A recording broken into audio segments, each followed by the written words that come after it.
Assalamualaikum warahmatullahi wabarakatuh. Kami dari kelompok 5 akan mempresentasikan tentang pengaruh ketidakpastian lingkungan strategi organisasi dan multinasionalitas pada sistem pengendalian manajemen. Kelompok kami terdiri dari saya, Siti Alfiatur Rofiah, NIM 069, Auliana Mustahniroh, NIM 070, Lutfia Wahana, NIM 077, Siti Qadiriyah, NIM 078, Afifah Lutfiani, NIM 085, dan Dede Panatayuda, NIM 086.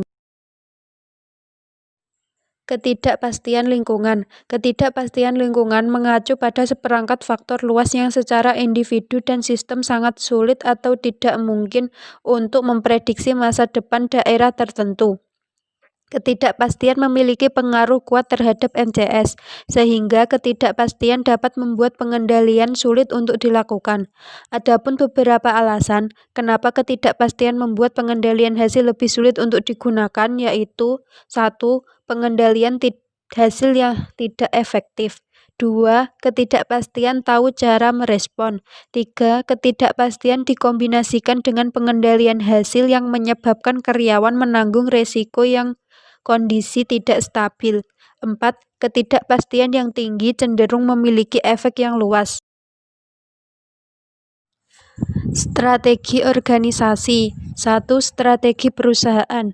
Strategi perusahaan menentukan jenis bisnis yang ingin dimasuki dan menghasilkan sumber di antara bisnis-bisnis. Karakter penting perusahaan yang melakukan diverifikasi pembisnis terkait, yaitu saling ketergantungan yang tinggi antara unit-unit bisnis. Perusahaan melakukan diverifikasi terkait karena perusahaan biasanya merancang MCS untuk mengambil keuntungan dari keadaan saling ketergantungan untuk menguasai lingkup ekonomi. Adapun karakter yang membedakan perusahaan yang melakukan diverifikasi tidak terkait, yaitu informasi yang relatif tinggi antara perusahaan dengan manajemen unit bisnis. 2. Strategi bisnis. Strategi bisnis juga disebut strategi bersaing yang mendefinisikan sebuah perusahaan dan entitas dalam perusahaan untuk memilih bersaing dalam industri dan untuk mencapai keunggulan yang kompetitif. Secara singkat, strategi organisasi penting bagi desainer MCS guna menentukan hal yang penting untuk mencapai keberhasilan. Faktor penentu keberhasilan suatu organisasi harus menggerakkan berbagai pilihan desain MCS. Saya Auliana Mustahniroh, NIM 18101021070. Selanjutnya, saya akan melanjutkan materi yang telah dipaparkan dari teman saya. Yang pertama yaitu budaya nasional. Budaya nasional bersifat universal karena pada tingkat dasar tertentu orang-orang di semua negara memiliki kebutuhan yang sama dan keinginan untuk mencapai dalam keamanan finansial. Namun, beberapa kesamaan mendasar dalam masyarakat di seluruh dunia juga memiliki banyak perbedaan. Yang kedua, institusi lokal peraturan tata kelola perusahaan, hukum ketenagakerjaan dan kontrak, serta sistem perbankan dan investasi pemerintah hanya untuk beberapa institusi, ternama saja, dan juga berubah-ubah secara signifikan di seluruh negara. Seperti halnya dengan budaya nasional, faktor kelembagaan dapat mempengaruhi desain dan efek sistem pengendalian manajemen organisasi. Sebagai contoh, organisasi di negara-negara dengan serikat buruh yang kuat mungkin merasa sulit untuk memberikan upah insentif karena serikat biasanya lebih memiliki sistem pembayaran berbasis senioritas. Yang ketiga, perbedaan dalam lingkungan bisnis lokal. Biasanya, bisnis juga berbeda secara signifikan di seluruh negara. Unsur lingkungan ini dapat mempengaruhi ketidakpastian lingkungan, inflasi, dan ketersediaan pegawai yang berkualitas. Masing-masing faktor dan berbagai faktor lainnya dalam bidang ini memiliki implikasi MCS. Yang terakhir, ketidakpastian. Ketidakpastian lingkungan negara tertentu dapat disebabkan oleh banyak hal. Beberapa negara secara intern merupakan tempat yang lebih beresiko untuk melakukan bisnis. Konflik militer, penculikan, teoritas, dan ancaman pemerasan dapat menciptakan masalah keamanan utama. Selanjutnya, bakat organisasi yang beroperasi di negara-negara berkembang sering menghadapi terbatasnya ketersediaan tenaga terampil dan terdidik. Ketika karyawan tidak berpendidikan tinggi, struktur pengambilan keputusan biasanya lebih terpusat, dan MCS cenderung lebih berorientasi pada penilaian tindakan daripada penilaian hasil. Ketika mobilitas personal rendah, maka kurang tepat untuk mengimplementasikan rencana insentif jangka panjang yang memotivasi manajer untuk berpikir jangka panjang dan tinggal di perusahaan agar mendapat reward mereka. Penjabatan mata uang asing. MNO juga menghadapi masalah pada pertukaran mata uang dan masalah penjabatan. Pada uraian pertama, tidak jelas bahwa hasil penilaian MNO menjadi rumit oleh yang menyatakan keuntungan perusahaan diperoleh dalam berbagai mata uang. Investasi pemerintah juga memengaruhi resiko bisnis. Pemerintah memiliki sebagian besar atau kecil kekuatan yang memungkinkan mereka untuk melayani tujuan-tujuan tertentu. Kekuatan ini dapat memiliki efek besar pada nilai aset perusahaan dan keuntungan yang diharapkan atas aset tersebut. Inflasi adalah faktor lingkungan lain yang berbeda secara signifikan di seluruh negara. Inflasi dan ekuitasi inflasi memengaruhi nilai mata uang relatif yang menciptakan resiko keuangan. Inflasi tinggi yang ekstrim atau hiperinflasi memengaruhi kesesuaian sistem keuangan. Hal ini dapat menyebabkan adopsi beberapa bentuk akuntansi inflasi yang melibatkan pengekspresian jumlah rekening dan laporan keuangan dalam hal real atau pengekspresian semua aset dan liabilitas pada saat ini. Studi kasus ConAgra Core Carry Product Company.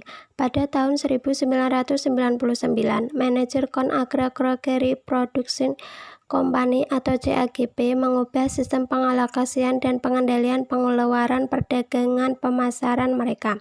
CAGP setiap tahun menghabiskan lebih dari 400 juta US$ untuk belanja target marketing pengeluaran dengan tujuan membantu perdagangan besar untuk mempromosikan produk CAGP.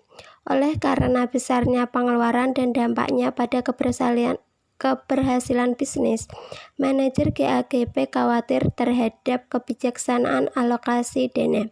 Mereka juga khawatir atas pengendalian pengeluaran perdagangan karena perusahaan baru-baru ini mengalokasikan anggarannya secara berlebihan untuk pengeluaran perdagangannya. Adapun perubahan besar dalam sistem baru adalah pemberian tanggung jawab yang lebih untuk mengalokasikan pengeluaran perdagangan dolar dengan organisasi penjualan, penugasan anggaran volume variabel yang disebut tingkat kasus. Perpanjangan periode anggaran menciptakan peran manajer pemasaran pelanggan baru dalam meningkatkan komunikasi antara pemasaran dan organisasi penjualan, dan memodifikasi sistem insentif yang dirancang untuk mendorong personel penjualan agar lebih memperhatikan pengendalian biaya. Sejarah dan latar belakang CAGP adalah anak perusahaan dari ConAgra Inc. yang berkantor pusat di Omaha, Nebraska, yang merupakan salah satu perusahaan makanan terbesar di dunia pada tahun fiskal 1999 dengan omset hampir 25 miliar US$ atau 3.000 karyawan.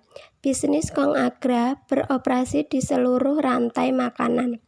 Produknya meliputi pupuk, bahan kimia perlindungan tanaman, dan bibit bagi petani. Selain itu, ada juga bahan makanan seperti tepung dan bumbu-bumbu untuk pabrikan, serta berbagai macam merek produk bagi konsumen, termasuk makanan beku, gaying produkan, serta topping makanan penutup. Saya Afifah Lutfiani, NIM 181010210085. Di sini saya ingin melanjutkan presentasi dari teman saya sebelumnya, yaitu mengenai sistem baru pengalokasian dan pengendalian pengeluaran perdagangan. Organisasi sejak April tahun 1999, ketika sebuah reorganisasi besar dilakukan dan sebuah tim manajemen baru mengambil alih tanggung jawab untuk bisnis belanjaan Amerika Serikat yang dibagi antara Ken Sobaski yang bertanggung jawab untuk pemasaran dan Doug Knudsen yang bertanggung jawab atas penjualan. Tim manajemen ConAgra Grocery Product Company yang baru mengubah strategi perusahaan dan pola pikir karyawan tentang cara terbaik untuk menjual produk perusahaan. Dalam pendekatan pemasaran lama, fokusnya pada pertumbuhan.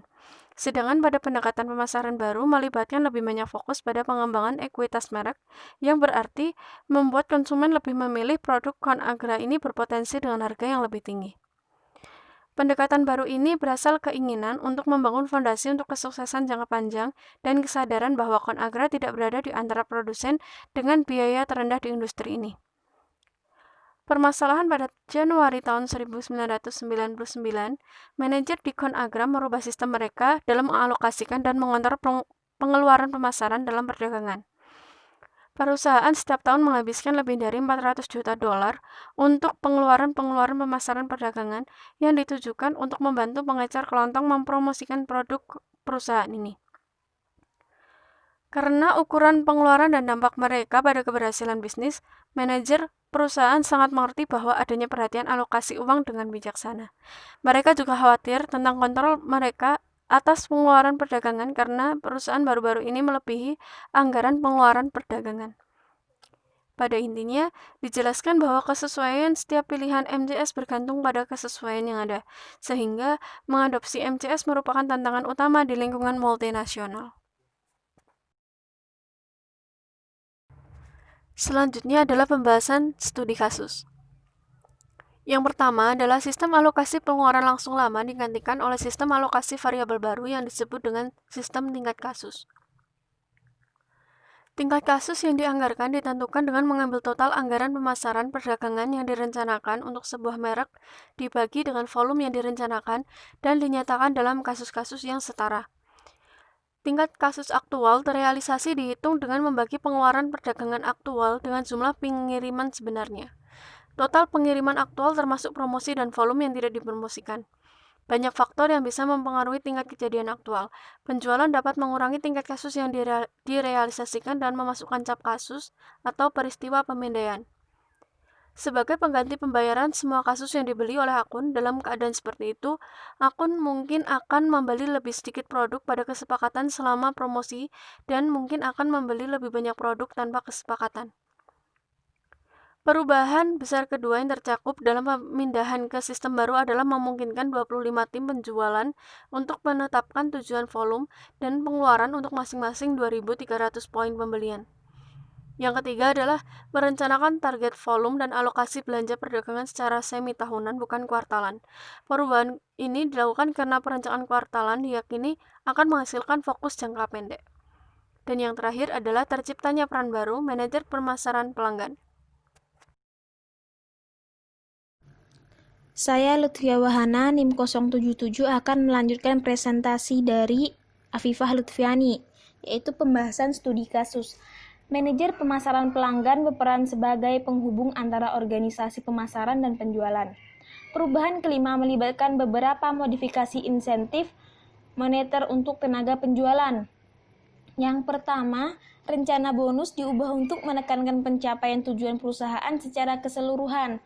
Yang kedua, kriteria yang akan digunakan dalam membuat perencanaan penilaian kinerja tahunan atau PPA yang digunakan untuk menentukan kenaikan gaji tahunan diubah untuk mencakup beban penting yang spesifik untuk pencapaian tujuan tingkat kasus. Yang ketiga, SPIPS dihentikan.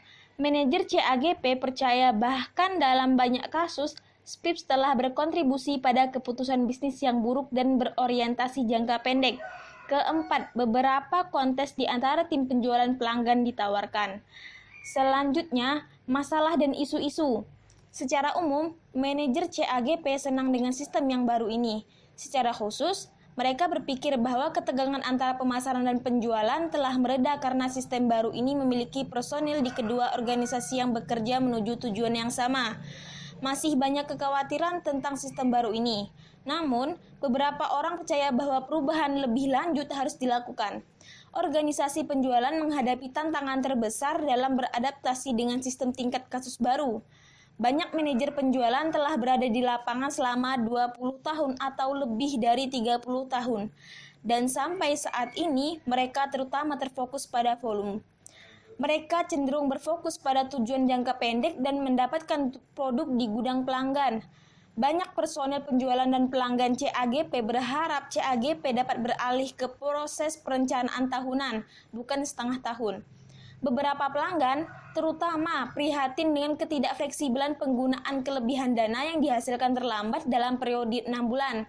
Akhirnya, sistem baru ini tidak memberikan solusi lengkap untuk masalah pembelian, pengalihan, dan kurangnya kepatuhan pelanggan. Beberapa akan mengurangi untuk unsellable tanpa dokumentasi pendukung. Beberapa akan memesan dari pesaing dan meminta CAGP membayar untuk selisih harga.